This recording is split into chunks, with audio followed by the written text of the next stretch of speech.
এই এক্সাম কেমন হইল রে? এই তো ভালো। কালকে কিন্তু আমার বার্থডে, তুই অবশ্যই চলে আসবি। ঠিক আছে মামা, তুমি টেনশনই করো না, আমি চলে আসবো।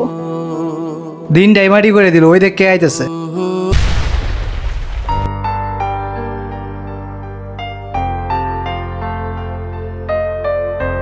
শোন বান্ধবী, তুই কালকে আমার বার্থডেতে আসবি। এই ছোট লোক গরিবটা যেন না আসে। ও স্ট্রাকচার দেখছস, ও প্যান্ট কিভাবে পড়ছে, ওরে কি বিচ্ছিরি লাগতেছে।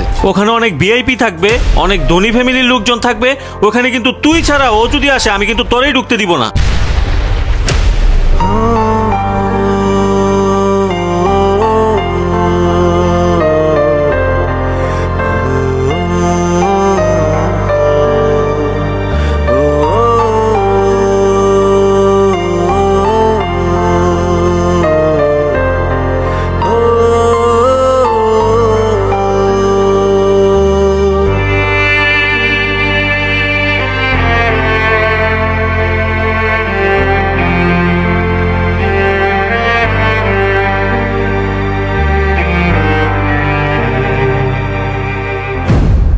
গেস্ট টেস্ট তো চলে আসছে মোটামুটি সবাই, না?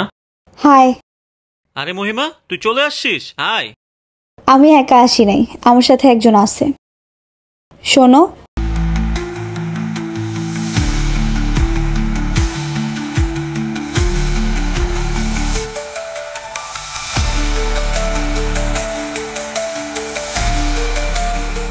মানুষের রূপ দেখে মানুষকে যাচাই করা যায় না, মন দেখা লাগে। আর আমি ওর মন দেখেই ওকে ভালোবাসছি। আর তোর অনুষ্ঠানের কথা সেটাই বলার জন্য আসছি। যেখানে ও নেই সেখানে আমিও নেই। এনজয়। আমার সোনা জাদু ময়না পাখি।